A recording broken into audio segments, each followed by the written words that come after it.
You think about money every day, not because you're obsessed with it, because it is present in every decision you make. The lunch you order or do not order, the trip you plan or postpone, the bill you pay or defer, the purchase you justify or abandon at the checkout. Money is the background noise of your life, constant, low, inescapable. The billionaire thinks about money too, but not the way you think about money, not as a resource to be managed, not as something to be careful with, not as the invisible ceiling that sits above every decision you make about how to live. The billionaire thinks about money the way a sculptor thinks about marble, not something to be spent or saved or protected, something to be shaped into outcomes. The difference between how you think about money and how a billionaire thinks about money is not the amount. It is the relationship. And the relationship was different long before the billion arrived. This is how billionaires think differently about money than everyone else. Not what they have, how they see. They see time differently. You trade time for money. This is the fundamental architecture of most people's financial lives. You give an employer your hours. The employer gives you a salary.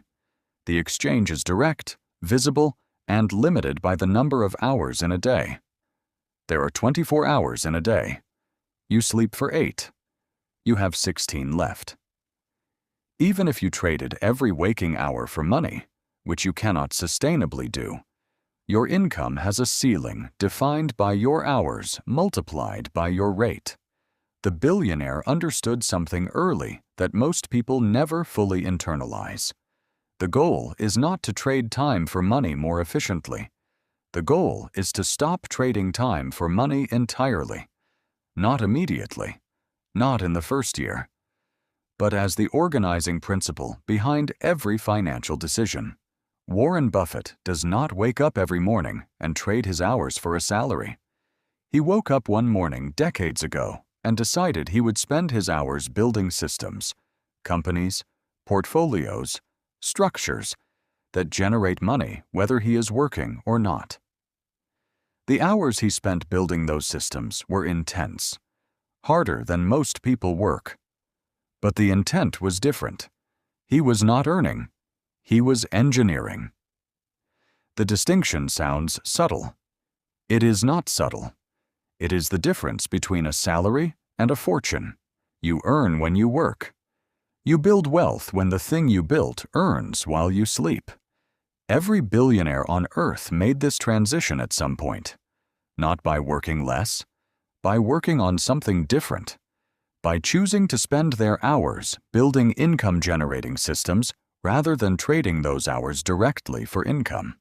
The question is not how many hours you work. The question is what your hours are building. They see risk differently. You were taught to avoid risk. Save your money. Put it somewhere safe. Do not gamble with what you cannot afford to lose. The advice is consistent, well-meaning, and almost perfectly designed to prevent wealth accumulation. Because the billionaire does not see risk the way you were taught to see it. To most people, risk means the possibility of losing money. The stock market is risky. Starting a business is risky. Investing in something unproven is risky.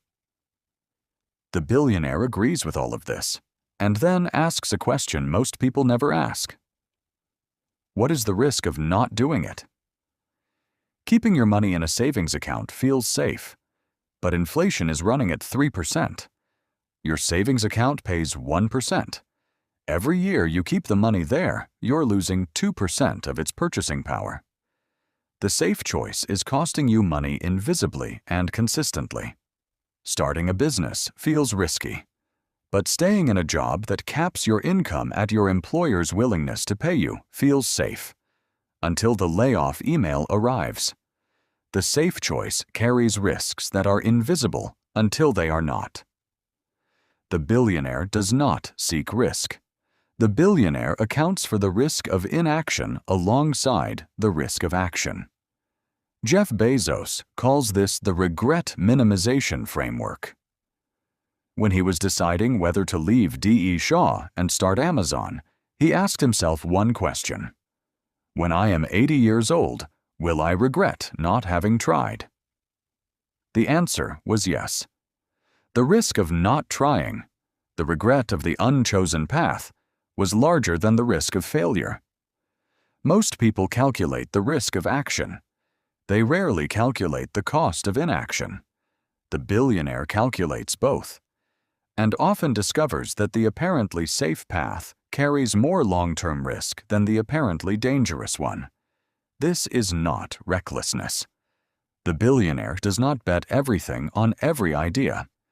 The billionaire is often more conservative with capital than people expect. But the billionaire is never under the illusion that safety is free. You see a problem and look for a solution. The billionaire sees a problem and looks for a scale.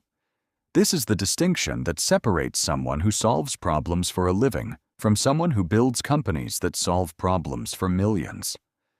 When Travis Kalanick could not get a cab in Paris on a cold night in 2008, he did not solve his problem. He solved everyone's problem. The inconvenience of one person on one night became the question that built a $72 billion company. When Brian Chesky could not afford his San Francisco rent and rented out an air mattress in his apartment to conference attendees, he did not solve his problem. He solved the problem of every traveler who wanted something different from a hotel and every homeowner who had unused space and needed income. The billionaire's instinct, developed deliberately, practiced consistently, is to ask not just how do I solve this, but how many people have this problem, and what would it be worth to solve it for all of them? This is the mental move that turns a problem into a company. You experience the same problems as the people who built billion-dollar companies.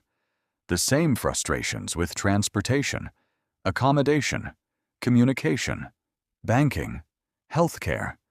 The same inefficiencies in industries that serve you poorly. The difference is not that they noticed the problem and you did not. The difference is what they asked next. You asked, how do I fix this for myself? They asked, how many people need this fixed? They see other people differently. You see talent as a quality some people have. The billionaire sees talent as a resource to be identified, acquired, and deployed. This distinction sounds transactional. In some ways, it is, but it is also the reason billionaires build things that outlast their own involvement. Steve Jobs was not the best engineer at Apple. He was not the best designer. He was arguably not even the best businessman in his own industry. What he could do, with a consistency that bordered on supernatural, was identify people who were the best at what they did and create the conditions under which those people did the best work of their lives. The billionaire does not try to be the best at everything. The billionaire tries to be surrounded by the best at everything. You were raised in a system that measured your individual achievement, your grades, your performance review, your salary. The system rewarded you for what you personally could do. The billionaire was playing a different game. Not what can I do? What can we build? Warren Buffett has said that he looks for three things when hiring: intelligence, energy, and integrity. And that without integrity, the first two will kill you. The billionaire also understands something about people that most people resist understanding. Incentives determine behavior, not instructions, not culture, not value statements on office walls. If you want to know what someone will do, look at what they are rewarded for doing. The structure of incentives tells you more about future behavior than any conversation about values ever will. The billionaire builds organizations where the incentives align with the outcomes, where the people doing the work benefit directly from the value they create, where the structure of the reward produces the behavior without the need for constant supervision. This is not manipulation. This is understanding. Understanding that people are rational actors within the incentive structures they inhabit, and that the most powerful thing a leader can do is build the right structure. They see failure differently. You were taught that failure is bad.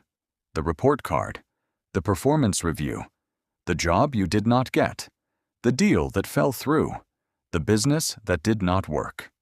Each one a mark against you, evidence of insufficiency, something to be avoided, minimized, and if possible, hidden. The billionaire sees failure differently, not as evidence of insufficiency, as data. Elon Musk's first 3 SpaceX rockets exploded. The company was weeks from bankruptcy. The 4th rocket launched successfully. The data from the 3 failures was essential to the success of the 4th. James Dyson built 5,127 prototypes of his vacuum cleaner before the one that worked. Each failed prototype was not a defeat. It was a data point that eliminated one wrong answer and moved him one step closer to the right one. The billionaire does not enjoy failure. The billionaire does not seek failure. But the billionaire has fundamentally reframed what failure means. Failure is not the opposite of success. Failure is part of the process of success. The necessary, inevitable, unavoidable part that most people try to skip, and by trying to skip it, ensure they never reach the destination. You cannot learn to ride a bicycle without falling. The falling is not a sign that you cannot ride. The falling is the mechanism by which your body learns the balance. Business is the same. Investing is the same. Building anything worth building's the same. The billionaire fails faster than most people dare to try, because the billionaire understands that the only way to find the answer is to eliminate the wrong answers at the lowest possible cost as quickly as possible. This is called failing forward. It sounds like a motivational poster. It is actually a strategy. The goal is not to avoid failure. The goal is to make your failures small, fast, and informative, and your successes large, slow, and compounding. They see money itself differently. Here is the deepest difference, the one that underlies everything else. You see money as a goal. The billionaire sees money as a tool. This sounds simple. It is not simple. The implications run through everything. When money is a goal, you protect it. You hoard it. You measure your success by how much of it you have accumulated. You feel wealthy when the number goes up and anxious when it goes down. The number is the point. When money is a tool, you deploy it. You invest it toward outcomes. You measure your success not by how much you have, but by what the money is building. The number is not the point. The direction is the point. Warren Buffett has lived in the same house in Omaha since 1958. He drives himself to work. He eats at McDonald's, not because he cannot afford better, because the money was never the point. The compounding was the point. The building was the point. The game of capital allocation was the point. The money is the score, not the trophy. Mark Zuckerberg said in 2010, when Facebook was worth significantly less than it is today, that he could have sold the company many times. He did not, because money was not why he built it. He built it because he wanted to solve a problem at scale. The money was the measurement of how well he was solving it. This distinction, money as goal versus money as tool, is the one that most clearly separates people who accumulate modest wealth from people who build extraordinary wealth. Because when money is the goal, you stop when you have enough. When money is the tool, there is no enough. There is only the next problem worth solving, the next system worth building, the next question worth asking. The $1 billion is not the finish line. The $1 billion is the proof that the tool is working. You think about money every day. The lunch, the trip, the bill, the checkout. The billionaire thinks about money too, but somewhere along the way, in a garage, in a dorm room, in a small apartment, in a moment of clarity that nobody witnessed. They stopped seeing money as the thing they were trying to get, and started seeing it as the thing they were using to get somewhere. Time is not traded. It is invested. Risk is not avoided. It is calculated on both sides.